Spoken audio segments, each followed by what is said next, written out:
As doenças cardiovasculares são a principal causa de morte entre as mulheres, segundo o Ministério da Saúde. Estudos apontam que 1 em cada 5 mulheres adultas tem risco de sofrer um infarto no país. Para falar sobre o assunto, recebemos no estúdio a cardiologista Maria Cristina Izar, diretora científica da Sociedade de Cardiologia do Estado de São Paulo. Doutora, quais são as principais doenças cardiovasculares que mais matam no Brasil? Olá, Carol. Bem, as doenças cardiovasculares constituem a primeira causa de morte em todo o país a partir do final dos anos 60, onde o acidente vascular cerebral, chamado AVC, passou a ser responsável pela primeira causa de morte entre as doenças cardiovasculares.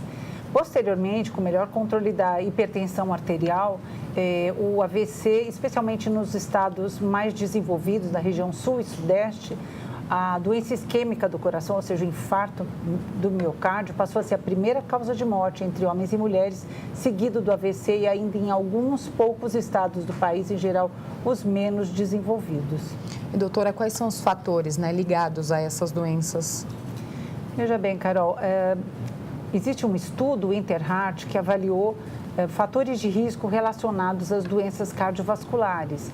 Ele observou que fatores simples são responsáveis por cerca de 90% das causas de infarto em todo o mundo. Esse estudo avaliou mais de 50 países e o interessante é que ele incluiu países em desenvolvimento, não só países desenvolvidos. O fator de risco mais importante que foi observado nessa pesquisa foram os níveis alterados do perfil lipídico. No caso, eles dosaram apolipoproteínas, ApoB e ApoA1. Essa relação, ela reflete ApoB sobre ApoA1, é um nome complexo, né? Não é um exame rotineiro, mas foi usado nessa pesquisa porque não requer jejum.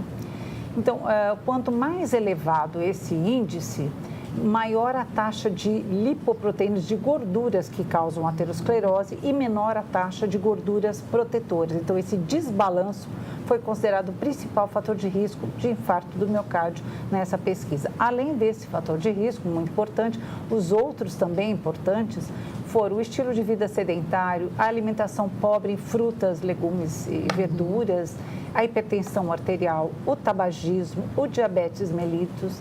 Enfim, são fatores de risco modificáveis e relacionados ao estilo de vida moderno, estilo de vida sedentário, a urbanização crescente que ocorreu em todo o mundo, né, com a adoção não só de uma vida mais sedentária, mas de hábitos de vida, especialmente hábitos alimentares inadequados, né, com uma ingestão excessiva de carboidratos, uma ingestão inapropriada também de gorduras saturadas e de colesterol, a utilização de alimentos semiprontos, né, congelados, processados, enfim, todos esses fatores contribuíram para que ocorresse essa inversão, essa transição. Então, houve uma transição nutricional, uma transição com relação à urbanização das cidades, né, migração das zonas rurais para as zonas urbanas e, com isso, as doenças cardiovasculares se tornaram a primeira causa de morte entre homens e mulheres.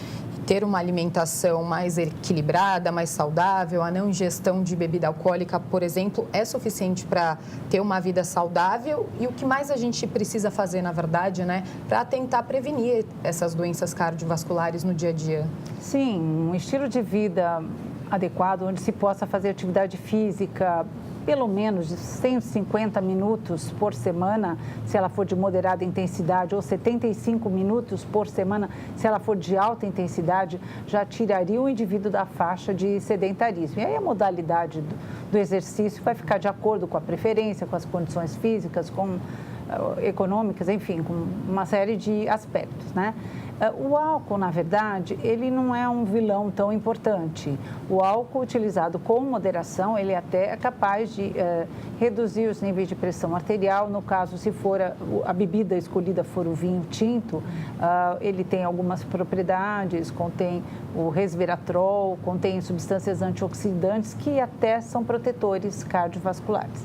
mas a gente nunca recomenda uma ingestão abusiva de álcool, até porque você leva alterações do fígado, pode induzir uma esteatose, uma cirrose, elevar a dependência alcoólica, altera os níveis de triglicérides, aumenta o peso, ele é rico em calorias também, calorias vazias, mas ele é rico em calorias. Então, teria que ter assim, um consumo com bastante moderação, né?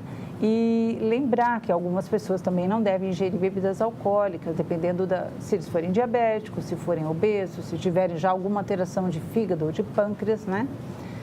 Além do esporte, não fumar, fazer um estilo de vida adequado. Eu acho que é importantíssimo consultar um médico, né? Porque todas essas alterações metabólicas, tirando a obesidade que a gente vê, as outras a gente não vê, né? Então, você não sabe se a sua pressão está elevada, se você não medir esse fato a questão de dizer que o indivíduo hipertenso ele tem dor de cabeça, não, nem sempre. Em geral é assintomático ou os sintomas se confundem com uma série de outras doenças. Então, hipertensão arterial, você conhece se mede a pressão. Diabetes, você conhece se mede a glicemia. Claro, em situações extremas, o indivíduo com níveis muito elevados de açúcar, ele vai urinar muito, beber muita água e perder peso, mas isso é uma condição já extrema. Colesterol elevado também não dá sintomas. Triglicérides elevados também não dão sintomas, a não ser quando estão muito elevados, que podem dar até uma pancreatite. Então, você tem que fazer uma prevenção cardiovascular, frequentando um médico periodicamente, além de manter o estilo de vida saudável, né? E, doutor, existe um perfil, né, das pessoas que estão mais suscetíveis a essas doenças cardiovasculares? Olha, a gente tem observado no Brasil, eu trabalho na Universidade Federal de São Paulo, e nós temos projetos com pacientes que apresentam infarto do miocárdio. O infarto tem ocorrido cada vez mais precocemente, relacionado a estilo de vida inadequado, obesidade, sedentarismo, hipertensão, tabagismo, esses mesmos fatores de risco que nós mencionamos anteriormente. O estresse é um importante fator também, que está relacionado a fatores psicossociais, né? Condições econômicas, baixo nível socioeconômico, eu não comentei, mas também foram dados encontrados no estudo Interheart. Então, um conjunto de fatores que se associa a uma propensão maior para desenvolver uma doença aterosclerótica. Agora, nós temos colesterol em circulação, né? Ele é captado, ele é removido da circulação e quando os outros fatores de risco estão descontrolados, mesmo taxas normais ou pouco elevadas do colesterol fazem com que ele tenha uma dificuldade de ser removido da circulação e se acumule na parede do vaso, causando doença. E, doutora, você citou o estresse, né? Como que a gente faz para diminuir o estresse no dia a dia? Isso é uma arte, né? Especialmente quem vive em cidade grande, trabalhando mais horas do que deveria, levando mais tempo do que deveria para chegar no seu trabalho. Acho que a gente tem que tentar equilibrar todos esses fatores na nossa vida, né? Com um pouco de lazer. Então, eu moro em outra cidade, eu vou ouvindo uma música, vou ouvindo uma televisão, porque eu não posso assistir, né? No trânsito, fico pensando nas coisas que eu preciso fazer, tento ocupar esse tempo que poderia ser um gerador de estresse de uma outra maneira, né? Nunca falar ao celular quando está dirigindo. Por favor. Mas, enfim, procurar fazer atividade física, ter momentos de lazer com a família, com os amigos, é muito importante. E cuidar da saúde, né? Tomar os medicamentos quando eles são necessários, que em geral, ou nem sempre, o estilo de vida é suficiente para se prevenir as doenças cardiovasculares. Uma vez que os fatores de risco estejam instalados, eles, em geral, requerem um tratamento com medicamentos, seja para pressão, para controle do açúcar, controle do colesterol, dos triglicéridos, né?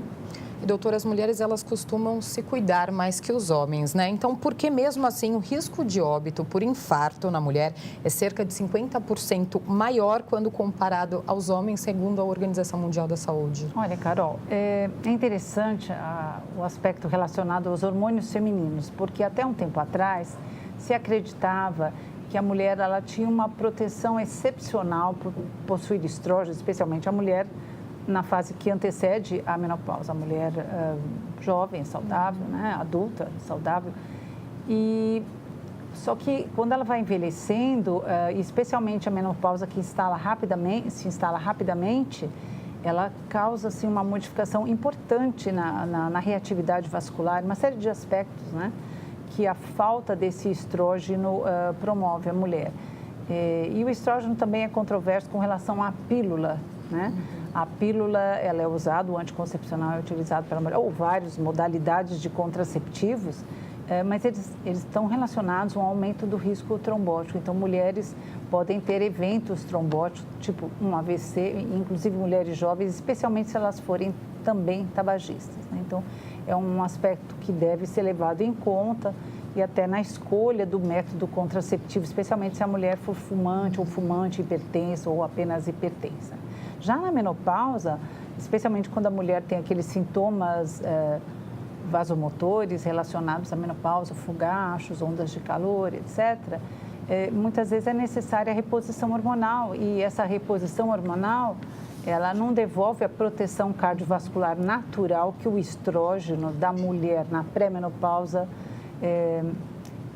da mesma forma que esse estrógeno faria, né? Então, também tem que ter muito cuidado, muitos trabalhos mostram que não existe uma prevenção cardiovascular com o uso de hormônios, mas outros trabalhos já mostram que se iniciada essa terapia logo após o início da menopausa, imediatamente, que ela não seja usada por um período prolongado ou que seja acompanhada, né, pelo ginecologista, isso sempre, ela pode não causar um dano maior, mas não deve ser dada naquela mulher que já é cardiopata. Então, a mulher cardiopata não deve receber reposição hormonal, então ela vai ficar sentindo os calores ou vai fazer alguma outra... Os sintomas nas mulheres também é diferente, né, do infarto? O infarto, olha, as mulheres, nem sempre, né, mas em geral a mulher ela pode ter sintomas mais vagos, né? O homem, em geral, tem aquela dor mais clássica, sudorese, às vezes formigamento, adormecimento num dos braços, especialmente um infarto maior, né? Às vezes pode ter perda de consciência, pode ter falta de ar. Mas muitas vezes o sintoma na mulher, ele é mais vago, é subjetivo, é uma dor incaracterística e a atenção que é dada à mulher, mesmo nos pronto-socorros, nos serviços de emergência, embora ela procure mais o médico, porque ela vai ao ginecologista, e o homem só vai quando está doente, né? E a mulher quando está saudável.